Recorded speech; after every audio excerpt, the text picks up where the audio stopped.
So student, I think hopefully we have covered so far pollution part हमने सब कुछ cover कर लिया था pollution के बारे में. एयर पॉल्यूशन चल रहा था, तो एयर पॉल्यूशन में हमने बेसिक कॉज या रीजंस और उसके इफेक्ट्स पढ़ लिए थे. ताजमहल का केस स्टडी हमको पढ़ना था, तो आज हम ताजमहल का जो केस स्टडी है उसको डिस्कस करेंगे बच्चों. So let me start with the chapter and yes, we are proceeding to the topic. Yes. So Taj Mahal का जो केस स्टडी है उसमें लेस और मोर थोड़ा बहुत हमने फिर से भी पहले भी इंफॉर्मेशन दे दिया था. आप लोगों ने भी काफी कुछ बता दिया था इसमें कि ताजमहल का जो अर्लियर फॉर्म था और पॉल्यूटेड फॉर्म था वो क्या है और किस वजह से है. सबसे पहले लास्ट 20 और 15 इयर्स पहले जो एक्सपर्ट्स हैं उनकी नजर ताजमहल पे पड़ी. ठीक है, as a matter of concern. ठीक है, ताजमहल को देखा गया as a matter of concern, चिंता का विषय बना करके देखा गया. इसलिए क्योंकि ताजमहल अपना रंग क्या था, खो रहा था.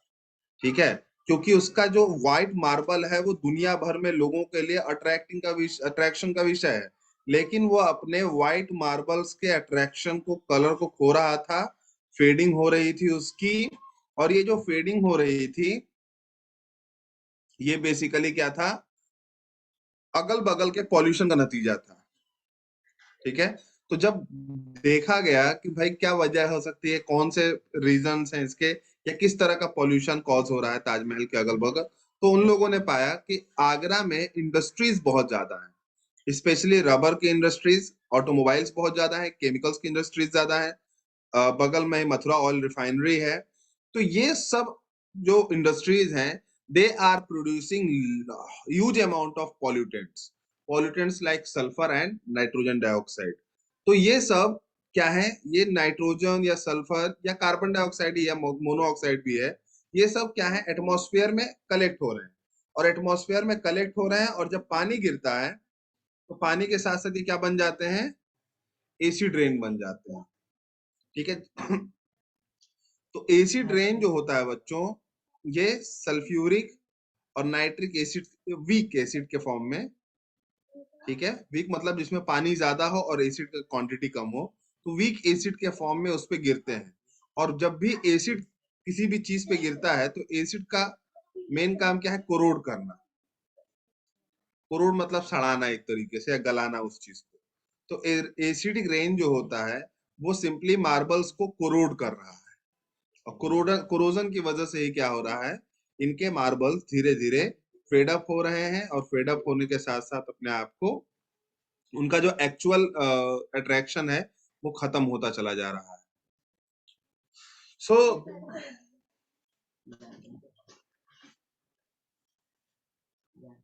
नयन ने पूछा है एसिड रेन में अगर हम लोग अपेयर हो जाए तो क्या होगा. नयन, ऐसा नहीं है कि हम लोग अपेयर नहीं होते हैं, हम लोग नहीं होते हैं. आप लोगों को शायद पता होगा कि जब पहली बारिश होती है तो लोग नहाने के लिए मना करते हैं. किसी को पता है ये बात, आपके घर वालों ने मना किया होगा.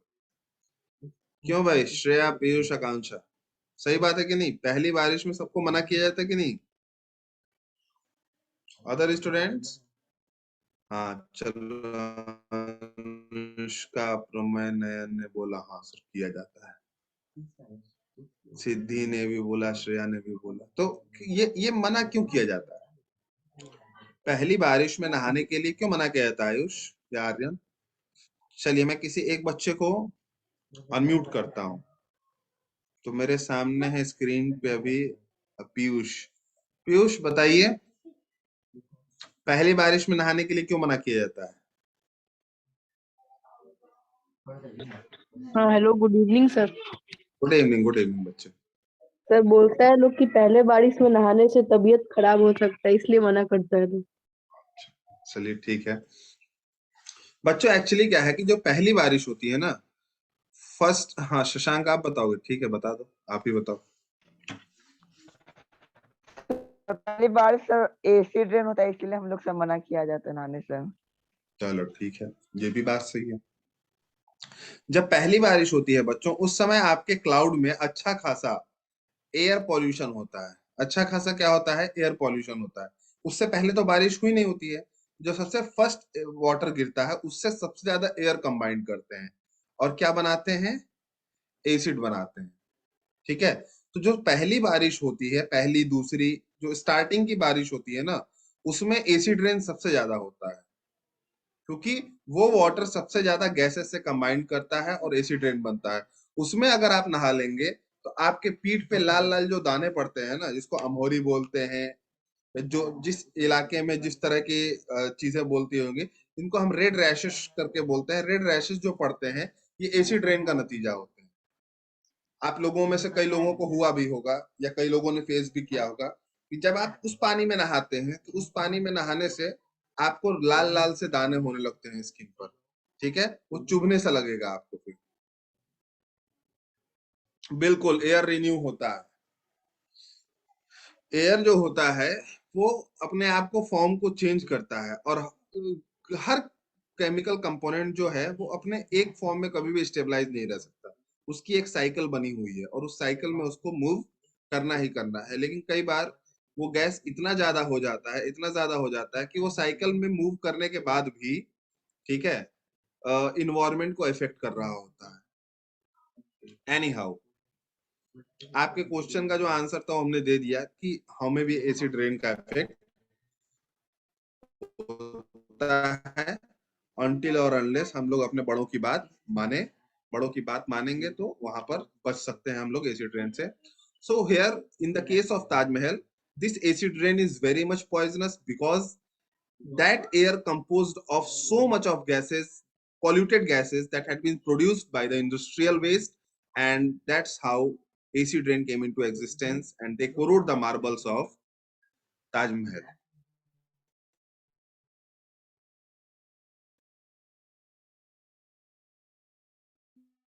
कभी भी 100% नहीं होगा, 100% भी नहीं होगा। ठीक है, some amount of air always get regulated.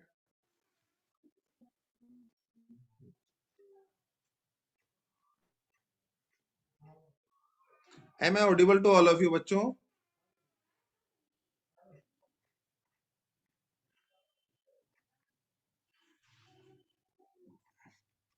Okay, मेरे पे एक्चुअली लिख के आ रहा था कि और internet connection is unstable, that's why मैंने आप लोगों से पूछा। ठीक है बच्चों, ठीक है, ओके ओके।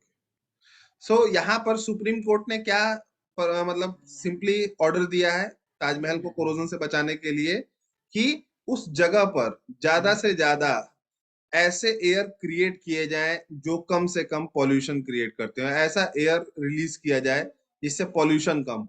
तो ऐसा एयर कैसे होगा?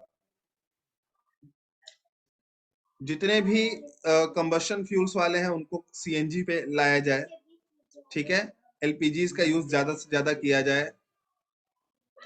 ऑटोमोबाइल इंडस्ट्रीज को बोला गया, और उसके बाद बोला गया है इंडस्ट्रीज को भी कि आप लोग अपने जो भी एयर है, ठीक है, एयर को क्या किया जाए, अपने एयर को आप फिल्टर करिए, उसके बाद रिलीज करिए।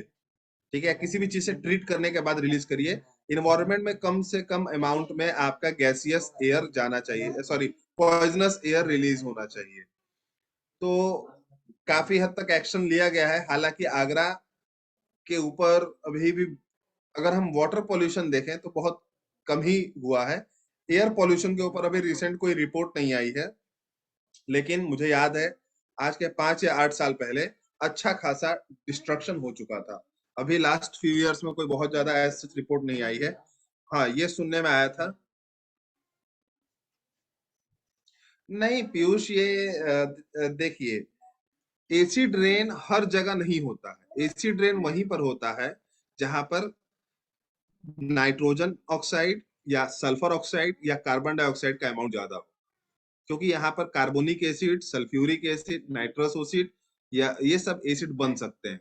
तो जहां पर जिस गैस से वाटर कंबाइन करके एसिड बना सकता है, वहीं पर एसिड रेन होगा। अब मान लो कहीं पे प्लांटेशन ज्यादा है, अच्छा है, तो वो लोग कार्बन डाइऑक्साइड ले ले रहे हैं, नाइट्रोजन और सल्फर का इतना सोर्स है ही नहीं वहां पर, तो वहां पर एसिड रेन क्यों होगा? वहां की पहली बारिश में आप खूब नहाइए। ठीक है, कोई टेंशन नहीं। हाँ, मोनोऑक्साइड में। तो बच्चों देखिए, 5 से 8 साल पहले जो मैंने कहा था वो डिस्ट्रक्शन अच्छा खासा था, लेकिन लास्ट 2020 में जब कोरोना का लॉकडाउन लगा तो मैंने सुना काफी हद तक एयर पॉल्यूशन में रिलीफ मिला था, बहुत ज्यादा रिलीफ आया था उस समय। तो अच्छा खासा ओजोन लेयर में भी काफी सुधार आया था उस टाइम। और आगरा का जो पॉल्यूशन लेवल था वो काफी हद तक रिड्यूस हुआ था, लेकिन फिर धीरे धीरे वो चीज हो गया। ठीक है। So class,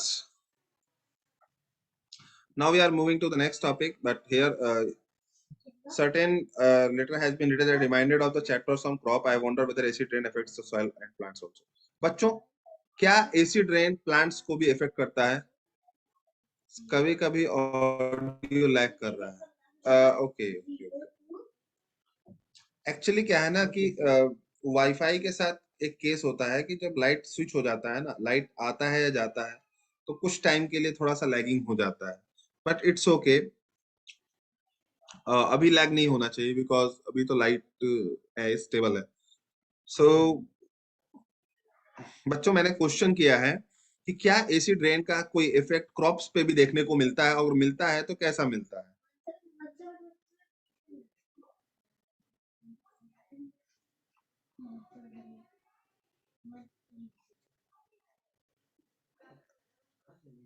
मिलता है, यस, सबने बोला यस। चलिए बच्चों, हैंड रेस कीजिए, क्या इफेक्ट होता है, then I will ask to you.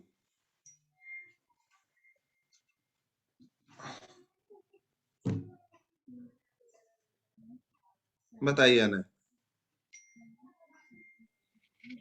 Good evening sir. Good evening. Sir as acid rain होता है सर, रेन का पानी कभी भी सर आता है तो ग्रेविटी की वजह से आएगा अर्थ पे ही, और जो रूट्स होते हैं सारे क्रॉप्स के आखिर रहते हैं सॉइल में ही, तो जो वाटर रेन का वॉश ऑफ होके सॉइल में अगर किसी फर्टाइल लैंड में जाता है तो वो उस सॉइल को कोरोड कर सकता है और it may damage the crops too. Very good, very good, शाबाश। ठीक है, सही है।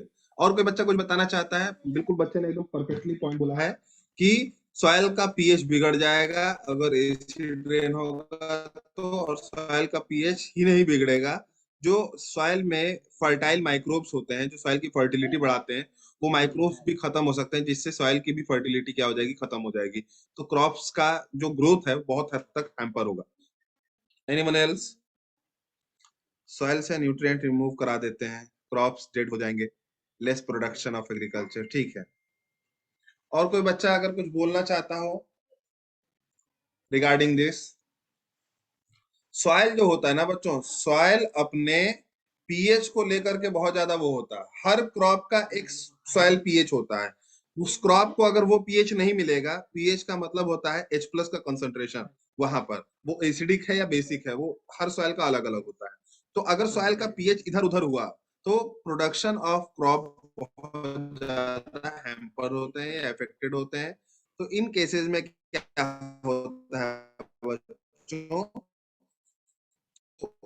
अगर आपसे कभी कोई क्वेश्चन पूछ ले कि क्या रेन वाटर में, एक minute, internet connection is unstable, what happened?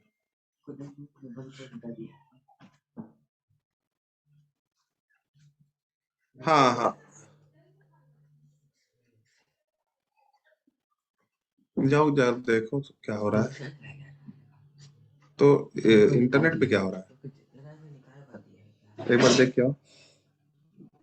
Just wait for 1 minute. Students just wait for 1 minute, I am resolving this issue. मैं रिजॉल्व करता हूँ, 1 मिनट खाली वेट कीजिए आप लोग।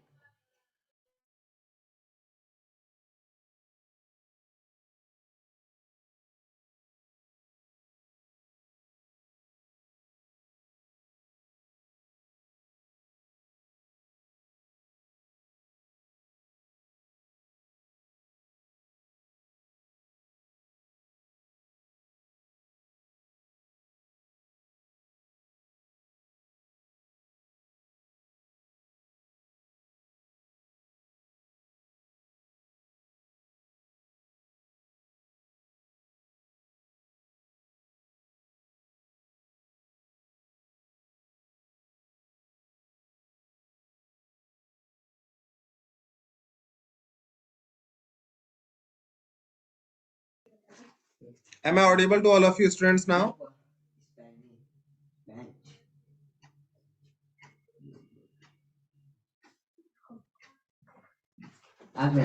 Okay. Actually, sometime it happens the network also. कभी कभी network के साथ भी ऐसा होता है। यहाँ पर ऐसा कुछ ऐसा नहीं है, नेटवर्क ही फ्लक्चुएट हो रहा है। वाईफाई से कनेक्शन है, स्टिल वाईफाई थोड़ा सा फ्लक्चुएट हो रहा है। So it may happens with us also, you also, आपके साथ भी हो सकता है, हमारे साथ भी हो सकता है। It's okay. So students, what I am telling is, if the pH of soil is somehow affected by the AC drain, automatically soil will lose its fertility. And if soil will lose its fertility, then somehow the crop will get affected. And the affection of the crop will lead to less productivity. So I think, hope you all are clear with it. Next is greenhouse effect. Hand raise कीजिए बच्चों, मैं unmute करूंगा, आप लोग बताइए green house effect किसको बोलते हैं।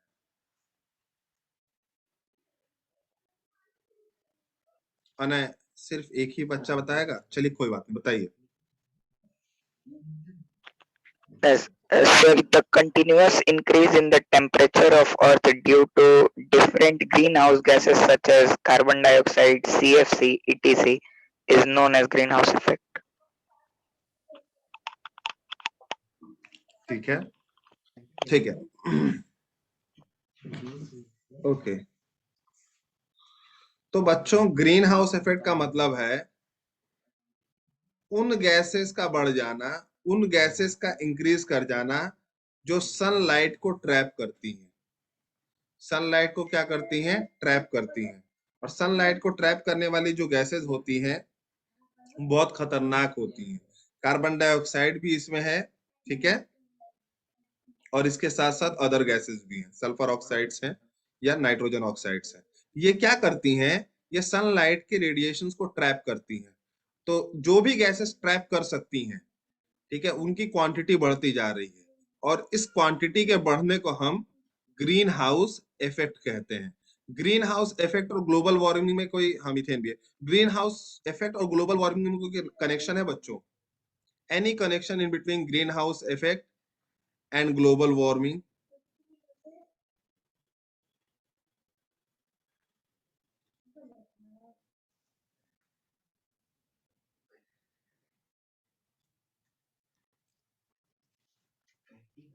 आप चाहे तो हैंड रेज भी कर सकते हैं अगर आप कनेक्ट कर सकते हैं तो।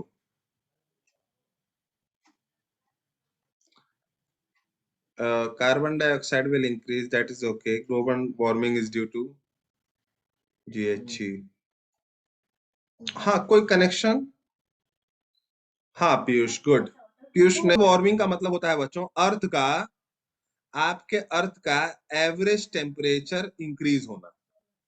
आपके अर्थ का एवरेज टेम्परेचर हर साल क्या हो रहा है? इंक्रीज हो रहा है, जो कि खतरे की निशानी है।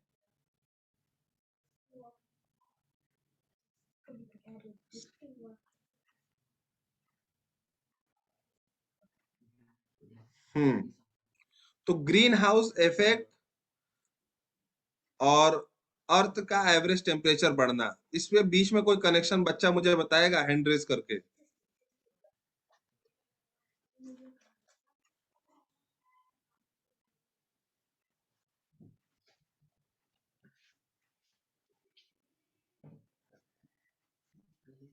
अभी टेम्परेचर कितना है अर्थ का?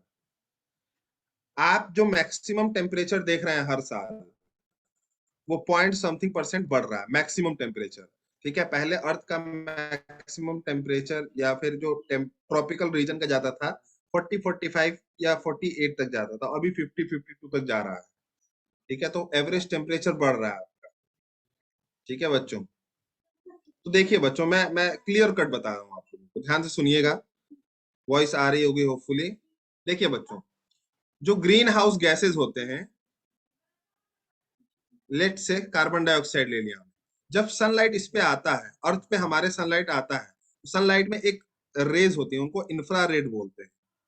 क्या बोलते हैं? इंफ्रारेड रेज, ठीक है, इंफ्रा रेड रेज, ये गर्म रेज होती हैं, ये वो रेज होती हैं जो सनलाइट को हीट प्रोवाइड करती हैं। तो ये लाइट जब अर्थ पे आती हैं तो इन लाइट्स को आने दिया जाता है, लेकिन वापस नहीं जाने दिया जाता। तो ये रेज ट्रैप हो जाती हैं, अर्थ के सरफेस पे ही ट्रैप हो जाती हैं, और ये ट्रैप हो जाती हैं तो अर्थ का हीट बढ़ने लगता है, और इसी कंडीशन को हम ग्लोबल वार्मिंग कहते हैं। इसी कंडीशन को हम ग्लोबल वार्मिंग कहते हैं। तो ग्रीन हाउस गैसेस ने क्या किया बच्चों, इंफ्रारेड रेस को ट्रैप किया सनलाइट के, और इंफ्रारेड रेस की वजह से ग्लोबल वार्मिंग हुआ। मतलब आपका, हाँ, फिर आपका क्या हुआ, इंफ्रारेड रेस बढ़ने की वजह से अर्थ का टेम्परेचर बढ़ गया। टेम्परेचर बढ़ जाने की वजह से क्या हो रहे हैं बच्चों, ग्लेशियर्स मेल्ट हो रहे हैं। अब आपके ग्लेशियर्स क्या हो रहे हैं, क्योंकि टेम्परेचर बढ़ रहा है तो ग्लेशियर्स मेल्ट हो रहे हैं, और ग्लेशियर्स मेल्ट होने से ओशियन का लेवल बढ़ रहा है। ओशियन या सी का लेवल क्या हो रहा है बच्चों, बढ़ रहा है। और जैसे जैसे सी का लेवल बढ़ता जाएगा, जितने भी टेरेस्ट्रियल हैबिटेट्स हैं, कई सारे आइलैंड्स डूब चुके हैं। अगर आप लोगों ने थोड़ी बहुत स्टडी की हो, केस स्टडी, तो आप लोगों को पता होना चाहिए कि सी और ओशियन का लेवल बढ़ता जा रहा है, और अगर इसी तरह चलता रहा तो हम सब एक दिन समंदर के अंदर होंगे।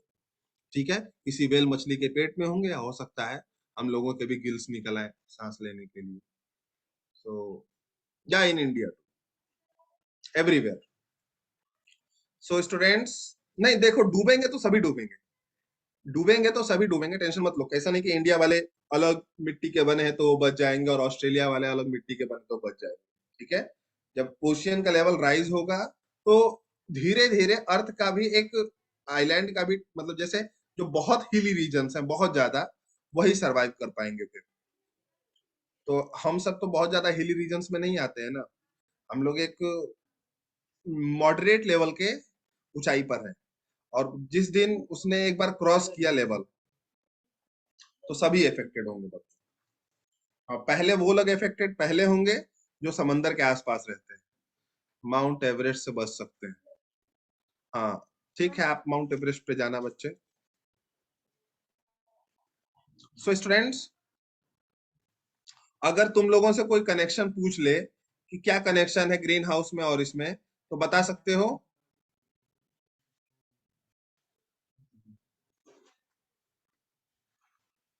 हैंड रेज कीजिए, बता सकते हैं आप लोग? What is the connection between green house and global warming? सिर्फ एक बच्चे ने हैंड रेज किया, बाकी बच्चे क्या हुआ भाई, हैंड रेज करना नहीं आ रहा है क्या अभी जूम पे आप लोगों को?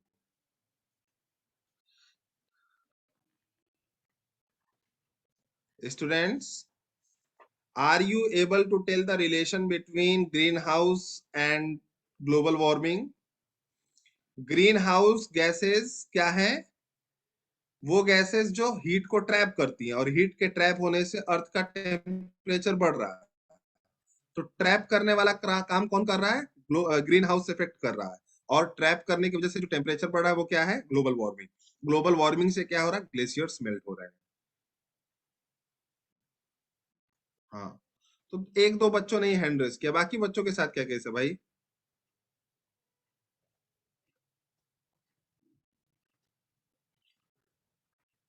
अब बच्चों, एक छोटा सा क्वेश्चन और, ग्रीन हाउस गैसेस क्यों बढ़ रही हैं? एक लाइन में अगर, या एक वर्ड में अगर हम बोलना चाहे तो क्या बोलेंगे?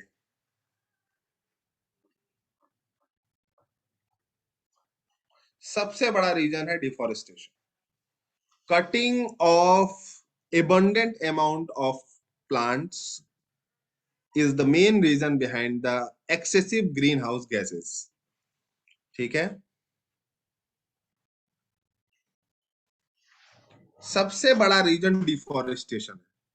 देखो, फैक्ट्रीज का धुआं हो, ऑटोमोबाइल्स का धुआं हो, सब कुछ आपका एनवायरमेंट बर्दाश्त कर लेगा, लेकिन आप पॉल्यूशन तब कीजिए ना जब पॉल्यूशन को रिमूव करने का सब्सटेंस आपके पास हो। पॉल्यूशन को रिमूव करता कौन है, प्लांट करता है। अब प्लांट को आप कट किए जा रहे हो और पॉल्यूशन बढ़ाए जा रहे हो, तो पॉल्यूशन का लेवल तो इंक्रीज होगा ही। अगर आप जिस हिसाब से पॉल्यूशन क्रिएट कर रहे हैं उस हिसाब से प्लांटेशन भी करते तो इतना ज्यादा चिंता का विषय नहीं था। It should not be the matter of concern, but what we are doing actually, हम कर क्या रहे हैं, हम कर क्या रहे हैं कि पॉल्यूशन का लेवल इंक्रीज करते जा रहे हैं और डिफॉरेस्टेशन भी इंक्रीज करते जा रहे हैं साथ ही साथ, तो नहीं चलेगा ना ऐसे काम।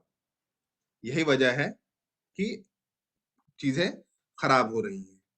अब बच्चों कुछ ऐसे भी पॉल्यूटेंट्स हैं जो ग्रीन हाउस इफेक्ट के अलावा एक और काम कर रहे हैं, that is ozone layer depletion. हो सकता है हम आगे के पोर्शन में उसको पढ़ें, या ग्लोबल वार्मिंग यहाँ पर आ ही गया, ठीक है। तो ग्लोबल वार्मिंग, अर्थ का एवरेज टेम्परेचर बढ़ना है, और ग्लोबल वार्मिंग किसके वजह से होता है, आपके ग्रीन हाउस गैसेस के बढ़ने की वजह से, जो हीट को क्या कर लेती हैं, ट्रैप कर लेती हैं। तो हीट की ट्रैपिंग बढ़ने से क्या हो जाता है, ठीक है।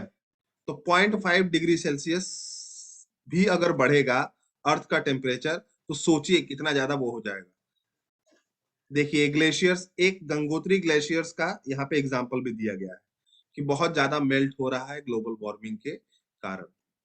सो हाँ, pollution is directly proportional to deforestation obviously. यहाँ पर एक सीरियस थ्रेट या वो दिया गया है, केस स्टडी दिया गया है, इसको पढ़ लेते हैं। ग्लोबल वार्मिंग का क्या चीज है, तो ग्लोबल वार्मिंग क्या कॉज कर रहा है, सी लेवल को अराइज कर रहा है। सी लेवल के बढ़ने से कोस्टल एरियाज क्या हो रहे हैं, ऑलरेडी बाढ़ के खतरे में रहते हैं और अब ज्यादा हो जाते हैं। रेनफॉल का पैटर्न चेंज हो रहा है, एग्रीकल्चर, फॉरेस्ट, प्लांट्स, एनिमल्स, सब कुछ इससे अफेक्टेड हो रहे हैं, ठीक है। जो एरिया सबसे ज्यादा ग्लोबल वार्मिंग के चपेट में है वो है Asia. Congratulations to all of you, हम सबने बहुत मेहनत किया है ग्लोबल वार्मिंग के लिए, ठीक है। तो हम लोगों को इसके लिए हम बधाई के पात्र हैं। सब लोग अभी क्लास के बाद एक एक रसगुल्ला खाइएगा कि हम लोगों ने मिलके एशिया को इतना विकासशील कॉन्टिनेंट बनाया। तो देखो थैंक यू बोल रहा है, मुंह पे मारूंगा तुझे, थैंक यू बोल रहा है, ठीक है। यहाँ पर पूरे अर्थ का टेम्परेचर मान लो 0.5 डिग्री सेल्सियस बढ़ रहा है, तो हम एशिया का अकेले 2 डिग्री सेल्सियस तक बढ़ा दे रहे हैं। इतना हमारे अंदर शक्ति हो गई है। देखो अभी ने चाइना के ऊपर टाल दिया, ये अपना तो मानेंगे ही नहीं। ये सर सब चाइना की वजह से, हम लोग तो sir we are very,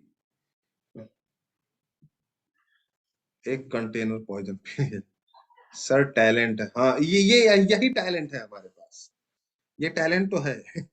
pollution बहुत अच्छा क्रिएट कर सकते हैं हम लोग। मैं यहाँ पे गया था, कोलकाता गया था, कोलकाता के पास बंगाल में, वहां पे इतना ज्यादा फॉरेस्ट कटिंग हो रहा है धड़ल्ले के साथ, इतना ज्यादा हो रहा है। वो फर्नीचर इंडस्ट्रीज जो होती है ना, खुले आम पेड़ काट रहे हैं एकदम, कुछ है ही नहीं। और मैं महाराष्ट्र गया था, तो महाराष्ट्र में कुछ एरियाज हैं जहां पर सड़क के बीचों बीच में प्लांट है, और किसी की हिम्मत नहीं है आके कि प्लांट को छू सकता है। मतलब सड़क का रास्ता मोड़ दिया जा सकता है, बस इधर उधर घूम के चली जाएगी, लेकिन वो पेड़ नहीं कटेगा, इतना रेस्ट्रिक्शन है अभी। So I was liking the concept that now people are at least realizing the things that how much tree is important for us, and that should be। Sir road पे सबसे ज्यादा ट्री, हाँ इसीलिए तो काटे जा रहे हैं, वहां पे काटे जा रहे हैं और यहाँ पर बचाए जा रहे हैं। महाराष्ट्र में पहले बहुत पेड़ काट दिए गए हैं, अब बचाए जा रहे हैं, लेकिन अच्छा है कि एटलीस्ट बचाए जा रहे हैं। अब बंगाल के साइड में पेड़ बहुत है, ठीक है, तो अभी बचाए नहीं जा रहे, धड़ल्ले से काटे जा रहे हैं। जिस दिन कम हो जाएंगे एकदम, तब याद आएगा कि अरे यार अब तो बचाना चाहिए। But the decision should be taken, जल्दी से जल्दी लेना चाहिए कोई भी डिसीजन। नहीं, ये हम लोग को भी सोचना चाहिए। अगर आप फर्नीचर कोई भी अल्टरनेट ढूंढे, आप लकड़ियों के सामान को क्यों यूज कर रहे हैं भाई, ठीक है। आप स्टील का लीजिए, बहुत अच्छा, अगर आपके पास पैसा है तो। आप प्लास्टिक या अच्छे अदर अल्टरनेट्स के फाइबर्स के लीजिए, बट लकड़ी को छोड़ दीजिए अभी। ये वो सिचुएशन नहीं है कि आप लकड़ियों के सामान या फर्नीचर यूज कीजिए, ठीक है। तो लकड़ियों का सामान, अब हम क्या ही बोले, लकड़ियों का सामान कम यूज कीजिए। अब तुम लोग को कॉपी वॉपी सब यूज हम ही लोग करवा रहे हैं कि हाँ भाई नोटबुक में लिखो ये करो, तो पेड़ काट के ही बन रहा है। ठीक है, तो कहीं ना कहीं दोषी हम लोग भी हैं, क्या किया जाए।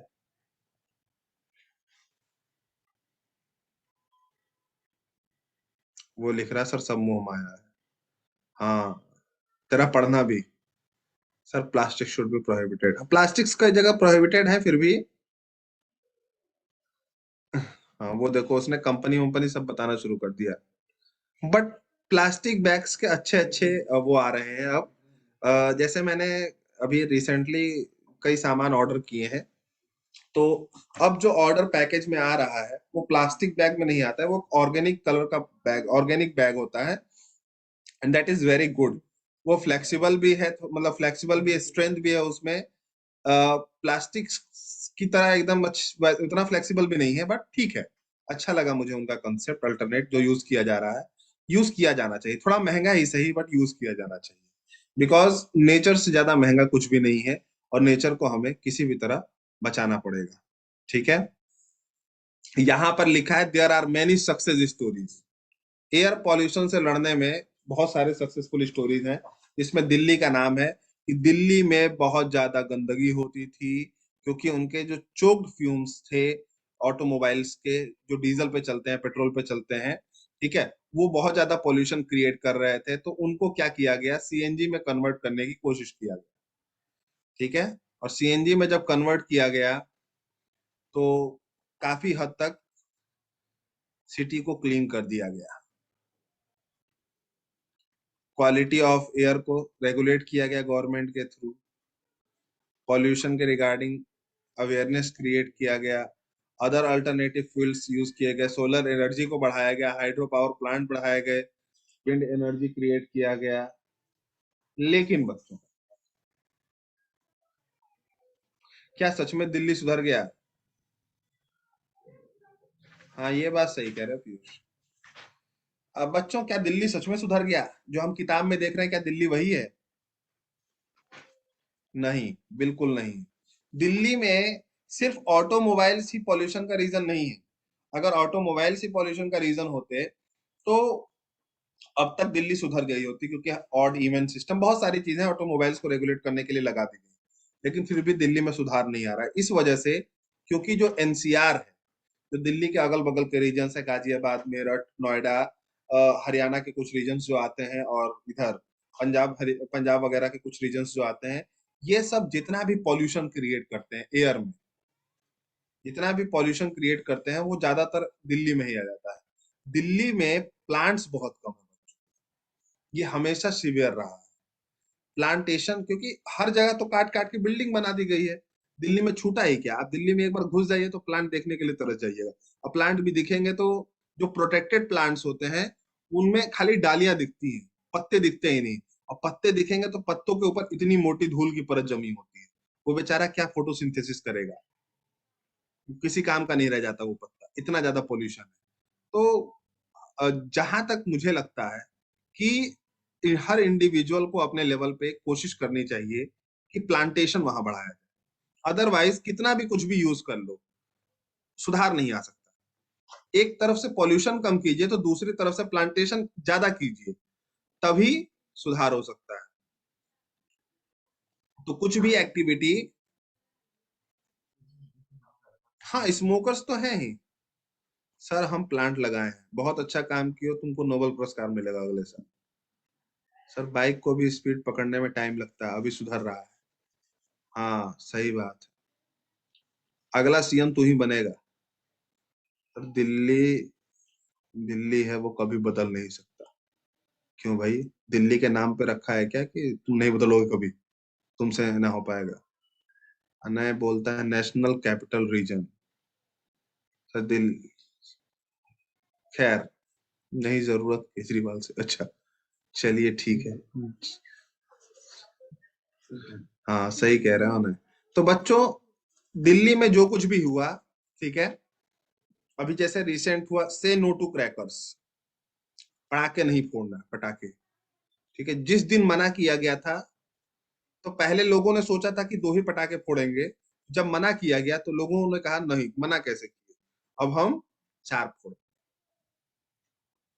तो इस बार दिल्ली में, ठीक है,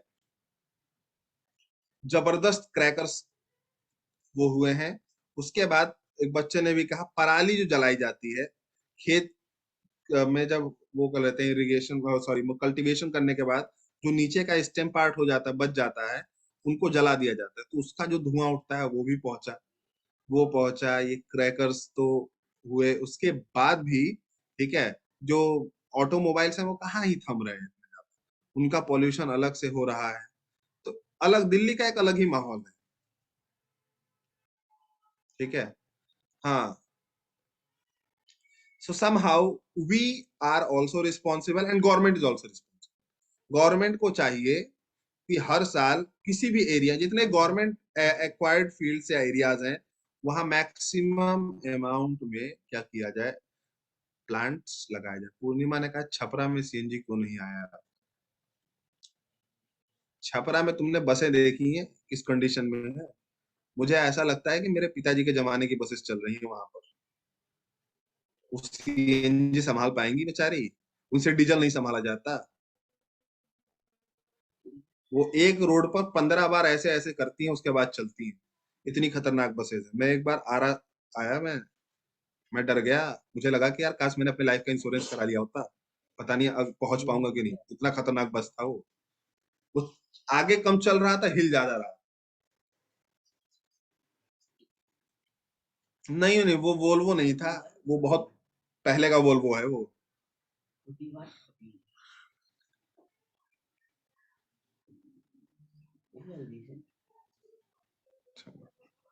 हाँ देखो, हमको क्या है कि हमको अपना सुधारना है, ठीक है।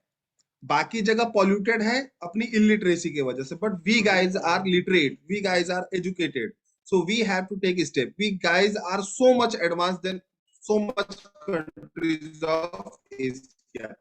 एशिया के ऑलमोस्ट ज्यादातर कंट्रीज में जो डेवलपमेंट में बात होती है तो इंडिया सबसे आगे की तरफ आ रहा होता है।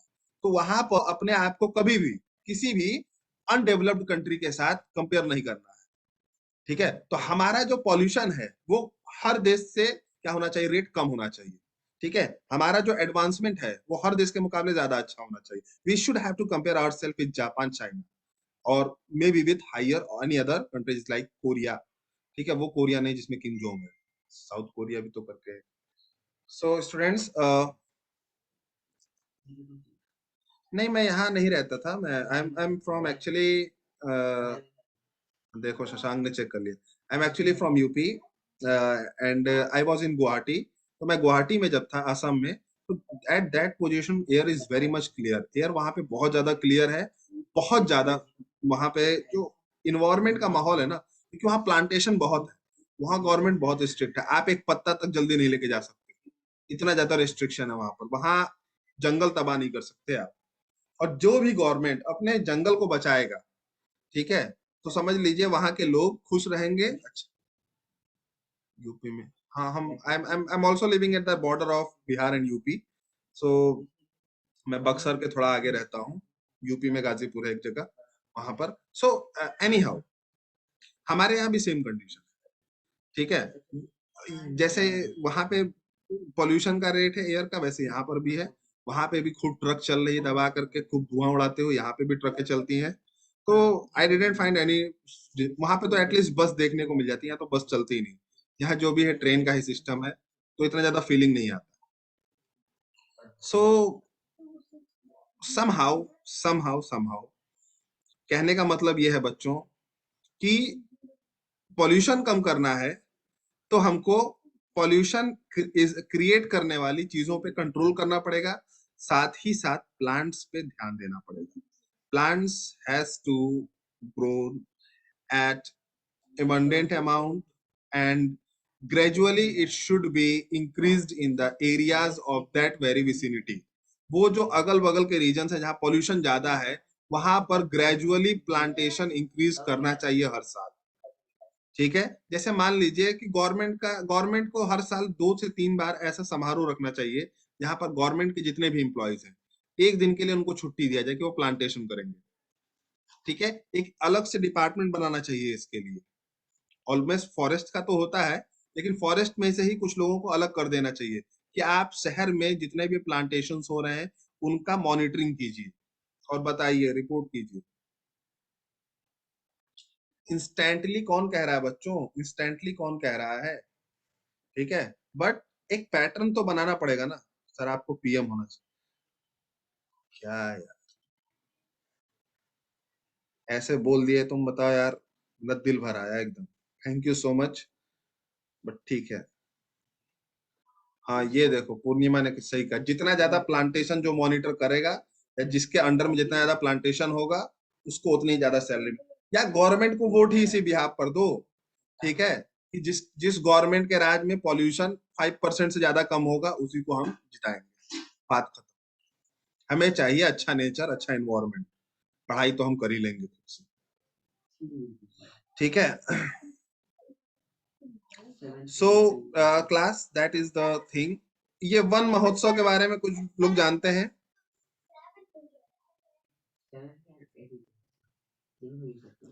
जहां पर जुलाई में हर साल लाखों पेड़ लगाए जाते हैं। यूपी में हर साल होता है।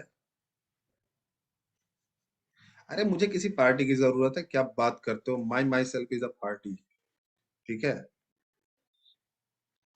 एनुअल ट्री प्लांटेशन फेस्टिवल, हाँ। तो यूपी में हर साल लगाए जाते हैं बच्चों पेड़। मुझे अभी भी याद है कि गवर्नमेंट जितने भी एम्प्लॉयज थे सबको एक दिन के लिए मतलब कंपलसरी बुलाया गया था पेड़ लगाने के लिए अपने अपने एरियाज में। वो मुझे बहुत अच्छा स्टेप लगा था। हालांकि उसमें से कई लोगों ने, कोई बात नहीं, फेल हो जाएंगे तो क्या होगा, इंसान फेल होने से ही आगे बढ़ता है, इट्स ओके, चिल। तो बच्चों कहने का मतलब है कि यहाँ पर क्या किया गया था कि प्लांटेशन के लिए हर गवर्नमेंट एम्प्लॉयज को बुलाया गया था और सबने प्लांटेशन, गवर्नमेंट एम्प्लॉयज तो उनको जो भी प्लांट मिला इधर उधर, कई लोगों ने तो बिना रूट का प्लांट डाल दिया, कहाँ से ही ग्रो होगा। और एक प्लांट डाल देने से खाली ग्रो नहीं होता है ना, उसको पानी देना, देखभाल करना। एक दिन आके प्लांट शोन कर दिया। लेकिन मैं ये मानता हूं कि उन 100% एम्प्लॉयज में से 1% का भी अगर प्लांटेशन सक्सेसफुल हो पाया तो भी बहुत बड़ा एफर्ट है। ठीक है, ये चीज साल में कम से कम 2-3 बार करानी चाहिए। हालांकि बहुत ज्यादा गवर्नमेंट एम्प्लॉयज लोग परेशान रहते हैं, पता नहीं गवर्नमेंट क्या क्या करती है, इससे क्या फायदा होगा, ये होगा, लेकिन होगा फायदा। ठीक है, तो फायदा होता है, सोच से ही फायदा होता है और ये सोच होनी चाहिए। So it should be done on each and every places. तो नेचर को हमेशा आपको अपने सेकंड फैमिली की तरह ही ट्रीट करना चाहिए।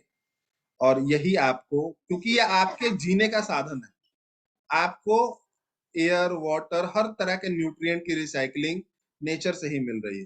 तो नेचर का रिस्पेक्ट करना सीखिए, नेचर को अच्छे से ट्रीट कीजिए, नेचर को लाइटली मत लीजिए, क्योंकि नेचर अगर आपके प्रति सीरियस हो गया तो आपका फर्स्ट फैमिली वो है जिन्होंने आपको पैदा किया है, आदित्य।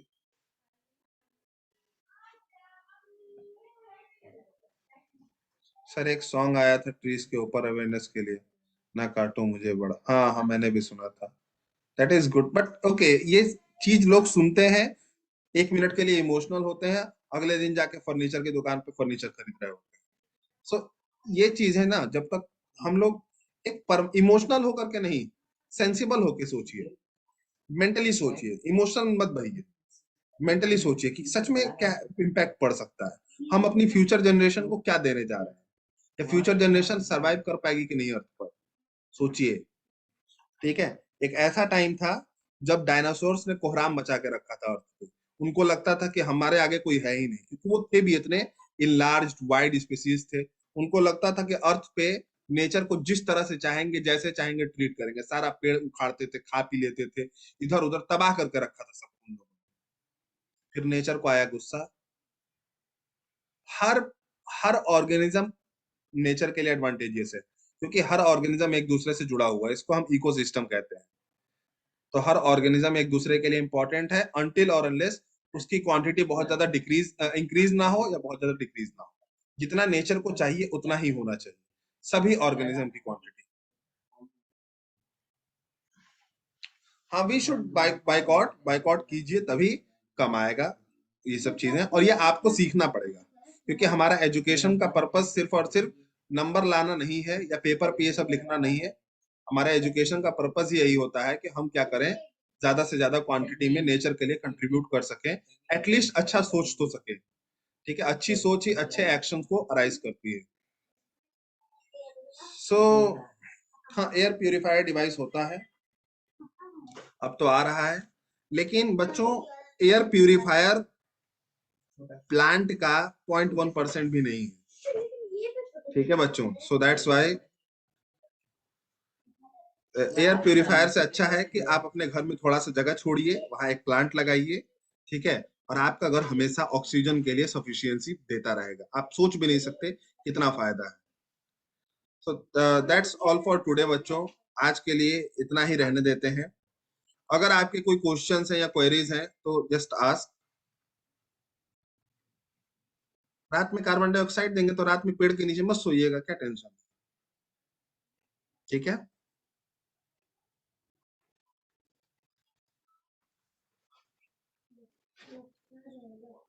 कई ऐसे प्लांट्स होते हैं जो अच्छा खासा अमाउंट में ऑक्सीजन प्रोवाइड कर रहे हैं, तो इट्स ओके। अगर वो थोड़ा सा कार्बन डाइऑक्साइड दे रहे हैं तो इतना चलता है। ठीक है, उसको वो खुद दिन में अगले दिन कंज्यूम कर लेंगे, उसकी टेंशन मत लीजिए। सर कोचिंग कब खुलेंगे? जब नेचर को आपके ऊपर तरस आ जाए। पेड़ पे भूत होते हैं यार? नहीं, भूत नहीं होते, दीज आर द स्टोरीज, सब गलत बात है। चलिए बच्चों, दैट्स ऑल फॉर टुडे।